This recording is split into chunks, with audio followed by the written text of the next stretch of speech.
Guys, स्वागत है आपका अपने यूट्यूब चैनल स्टडी विद अमन कुल में। आज हम लाए हैं director of education GNCT of Delhi की वर्कशीट नंबर 17 जो कि क्लास 9 के बच्चों के लिए। सब्जेक्ट आपका सोशल साइंस है। डेट है जिसकी 17 अगस्त 2021। आप अपना नेम एंड अपनी क्लास टीचर का नेम लिखेंगे। आज हम अपना chapter number 2 physical features of India, जिसमें ना हम आइलैंड्स के बारे में पढ़ेंगे। We group the islands of India into 2 major categories. हमने इंडिया के आइलैंड्स को 2 मेजर कैटेगरी में डिवाइड कर रखा है, Andaman and Nicobar island and Lakshadweep island. अब सबसे पहले हम अंडमान एंड निकोबार आइलैंड्स के बारे में जान लेते हैं। Andaman and Nicobar island is chain of islands touching from north to south in the Bay of Bengal. यानी अगर हम इंडिया के मैप के साथ साथ देखे जाएँ तो ये एक हमने इंडिया का मैप बना लिया। यहाँ पे हमारी बे ऑफ बंगाल होती है, तो नॉर्थ से लेके साउथ तक ऐसे छोटे छोटे आइलैंड्स हो रखे हैं, वो अंडमान एंड निकोबार आइलैंड्स है। The number of islands here is 572। यहाँ पे 572 आइलैंड्स है। Its northern part is also known as Andaman islands and southern part is known as Nicobar. यानी ऊपर की पार्ट को हम अंडमान आइलैंड एंड नीचे के पार्ट को निकोबार आइलैंड कहते हैं। They are form by folding process of the alpine era, और ये फॉर्म हुए हैं folding process of alpine era. It is believed that these islands are an elevated portion of submerged mountain ranges. हमें believe है, इन्हें believe किया गया है कि आइलैंड्स को सबमर्ज माउंटेन की रेंजेस से बना गया है। These islands group are of great strategic importance for our country. ये आइलैंड ग्रुप हमारी ग्रेट स्ट्रैटेजिक इम्पोर्टेंस देते हैं हमें कंट्री को। There is a great diversity of flora and fauna in the island of group of island 2। इन दोनों group of island में flora and fauna बहुत अच्छी पाई जाती है। These islands lies close to equator and experience equatorially climate and have thick forest cover. यहाँ पे बहुत थिक फॉरेस्ट कवर है, इक्वेटर के पास पाई जाती है, तो इक्वेटिक क्लाइमेट पे बहुत अच्छा है।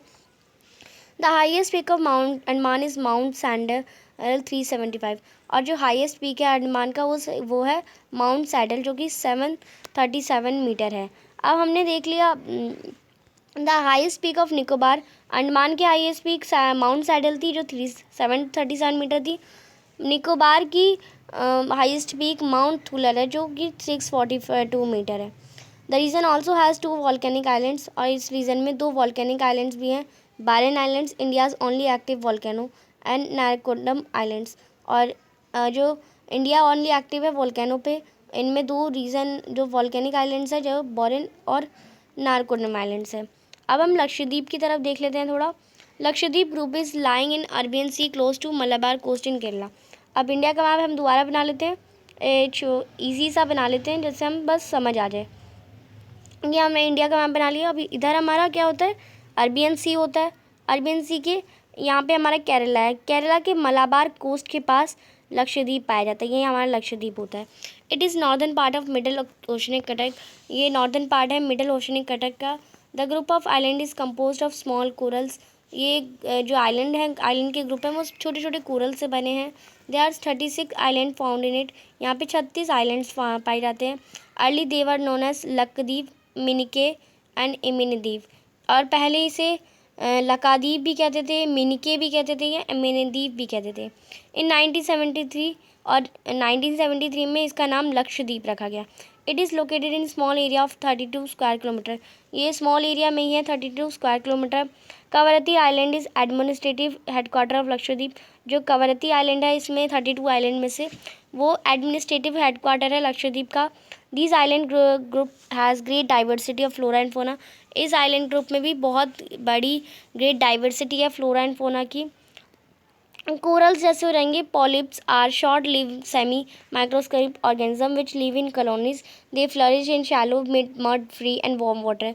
दे secrete calcium carbonate. The coral secretion and their skeletons from coral deposits in the form of reefs. There are mainly of 3 types: barrier reefs, fringing reefs and atolls. The Great Barrier Reef of Australia is a good example of first kind of coral reefs. Atolls are circular horse-shaped coral reefs. यहाँ पे coral के बारे में बता रखा था कि वो कॉलोनीज में रह सकते हैं। वो सेमी माइक्रोस्कोपिक ऑर्गेनिज्म होते हैं जो 3 टाइप्स के होते हैं: barrier reefs, fringing reefs and atolls. और ऑस्ट्रेलिया के बैरियर रीफ्स बहुत ज़्यादा ही पाए जाते हैं, कोरल रीफ के एग्जांपल हैं। अब यहाँ पे आपको कुछ क्वेश्चन दे रखे हैं, 5 इजी से क्वेश्चन है। फर्स्ट क्वेश्चन है व्हाट आर कोरल्स, तो आप इसका आंसर करेंगे corals polyps are short lived micro organisms या माइक्रोस्कोपिक ऑर्गेनिज्म। जो कोरल है वो बहुत शॉर्ट लीव माइक्रोस्कोपिक ऑर्गेनिज्म है जो कॉलोनीज में रहते हैं और ये फ्लरिश होते हैं, शैलो होते हैं, मड फ्री होते हैं, वार्म वाटर में रहते हैं। क्वेश्चन नंबर 2 है name the island of India, locate them on the political map of India. तो इंडिया के आपको आइलैंड के नाम बताने हैं। तो there are 2 major island in India, Andaman and Nicobar island and Lakshadweep group. तो और आपको इसे इंडिया के मैप पे भी लोकेट करना है, तो आप एक इंडिया का मैप बना लेंगे या आप एक खरीद लेंगे इंडिया का मैप, एंड देन यहाँ पे आप इसे लोकेट कर देंगे लक्षद्वीप को, यहाँ पे लक्षद्वीप लोकेट कर देंगे एंड यहाँ पे आपका लोकेट हो जाएगा अंडमान एंड निकोबार आइलैंड। तो ये आप कर लेंगे। क्वेश्चन नंबर 3 है describe the main features of Lakshadweep. आपको मेन फीचर्स बताने लक्षद्वीप के, तो आप इसका आंसर करेंगे the Lakshadweep group is line near the Malabar coast in Kerala. जो लक्षद्वीप ग्रुप है वो मलाबार कोस्ट में है केरला में। This group of island is compose of small coral islands. ये group of islands small coral islands को कंपोज करते हैं। यहाँ पे 36 आइलैंड होते हैं और इनका total area square 32 square kilometre है। कावरती आइलैंड एडमिनिस्ट्रेटिव हेडक्वार्टर है वहाँ का, लक्षद्वीप का। क्वेश्चन नंबर 4 है what type of climate is found in Andaman and Nicobar island and why. कौन सा type of environment Andaman and Nicobar में फाइंड होता है एंड क्यों। तो आपको पता है इक्वेटिक क्लाइमेट होता है वहाँ पे। The climate of Andaman and Nicobar island is aquatic, यानी क्योंकि ये इक्वेटर के नियर है इसलिए इक्वेटिक कैरिडियल एनवायरनमेंट पाया जाता है। क्वेश्चन नंबर 5 है why would the life be difficult in islands. तो लाइफ डिफ़िकल्ट क्यों है आइलैंड्स में, तो आप इसका आंसर करेंगे सोशल एंड जोग्राफिकल आइसोलेशन होता है, लैक ऑफ एम्प्लॉयमेंट यानी काम नहीं होता इतना, एजुकेशन अपॉर्चुनिटीज़ होती है, ट्रांसपोर्टेशन प्रॉब्लम यानी एक जगह से दूसरी जगह जाना, स्मॉल कम्युनिटी चैलेंज बहुत कम समाजवादी होती है, कम्युनिटी बहुत कम होती है। तो ये कुछ रीज़न है इसलिए आइलैंड्स में रहना लाइफ डिफ़िकल्ट होती है। तो ये थी आपकी आज की वर्कशीट। आई होप आपको वर्कशीट अच्छे से समझ आ गई होगी। अभी तक आपने मेरे चैनल को सब्सक्राइब नहीं करा तो प्लीज़ मेरे चैनल को सब्सक्राइब करें और उसके बाद आने वाले बेल आइकन को प्रेस करें जिससे आपको हर वीडियोस की नोटिफिकेशन टाइम से मिलते रहे। हम आपके लिए इतनी मेहनत करते हैं तो आप एक सब्सक्राइब तो ज़रूर कर सकते हैं। आपके एक सब्सक्राइब से मुझे बहुत खुशी मिलती है। ये वीडियो अच्छी लगी तो इसे लाइक करिए, दोस्तों के साथ शेयर करिए और साथ ही आप हमारा इंस्टाग्राम पे फॉलो कर सकते हैं और हमारा टेलीग्राम ग्रुप ज्वाइन कर सकते हैं। Thanks for watching video. Bye bye guys.